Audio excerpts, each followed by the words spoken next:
Good morning. Thank you for joining me for another 5 Good Minutes with the Word.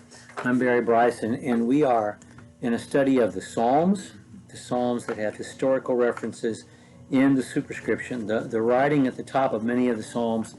Those are there in the Hebrew text, and you need to read them for a variety of reasons. But some of those Psalms have historical references, and we're using these to explore the life of David. And we're not taking these in chronological order because that's kind of difficult to establish, although we can establish it generally. We're going to take them in the order that we find them in Scripture. And we'll let God's order be our order. The first of those Psalms happens awfully early in the book of Psalms, and the first one is Psalm 3. And that's the Psalm we're going to be looking at today. It has so many lines in it that just are part of our memory, part of our consciousness. We may not even realize that those are biblical lines until we remember them when we read the psalm again.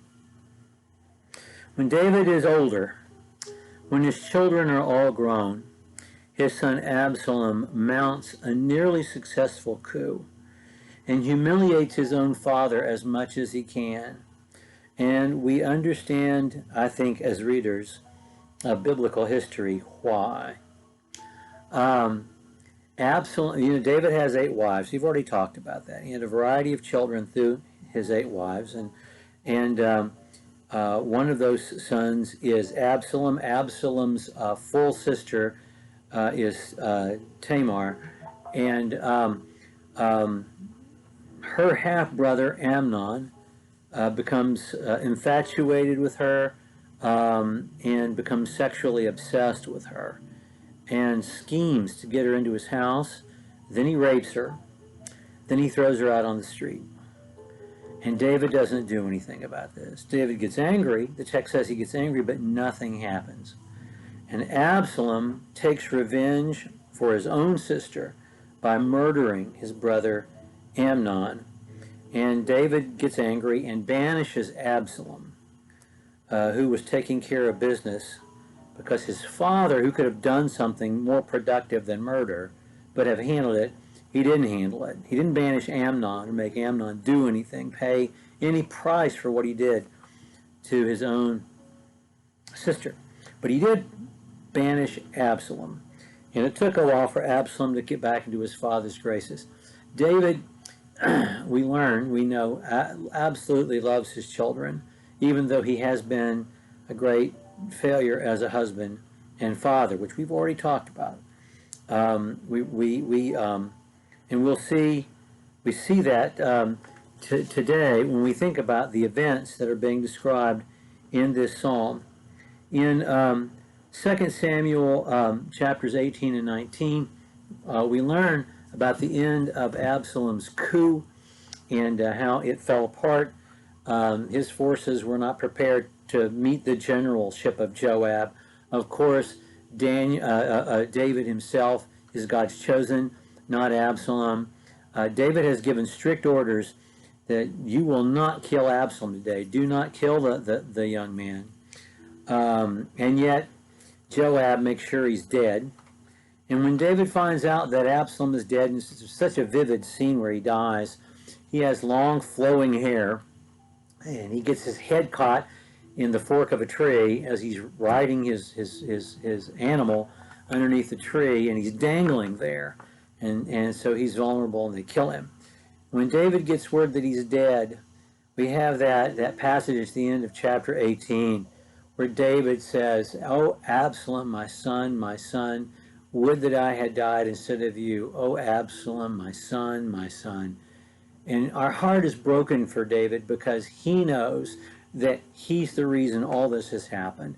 That it's because he's been a failure as husband and father, that 2 of his sons are dead and 1 of his daughters has been raped in his own household. It's his fault. And he knows it would have been better if he had died. And then Joab comes and yells at him, and what Joab says is right, but Joab is not a nice man. Psalm 3 is written on the evening before these events take place. A psalm of David when he fled from Absalom his son. O Lord, how my adversaries have increased. Many are rising up against me. Many are saying of my soul, there is no deliverance for him in God. But you, O Lord, are a shield about me, my glory, and the one who lifts my head. I was crying to the Lord with my voice, and he answered me from his holy mountain. I lay down and slept. I awoke, for the Lord sustains me. I will not be afraid of 10,000s of people who have set themselves against me round about. Arise, O Lord, save me, O my God, for you have smitten all my enemies on the cheek. You have shattered the teeth of the wicked. Salvation belongs to the Lord. Thy blessing be upon thy people, Israel. We notice that David is addressing us, the reader, and God, and the entire nation to hope in God. We also notice, as we always notice, that David's concern is about his relationship with God.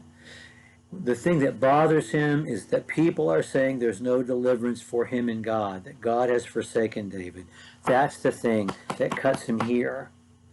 But he has confidence in God, and he celebrates that confidence. I can lay my head down and go to sleep tonight and know that I'm going to wake up in the morning because you're with me. I just love that passage. But then there's this. You protected me in the past.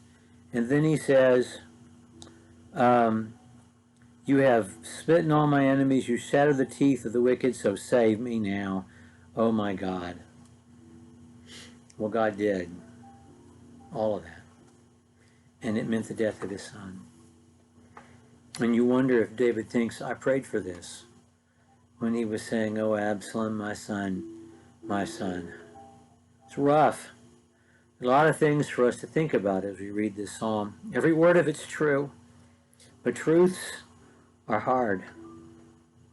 And even the confidence we have in God can be hard.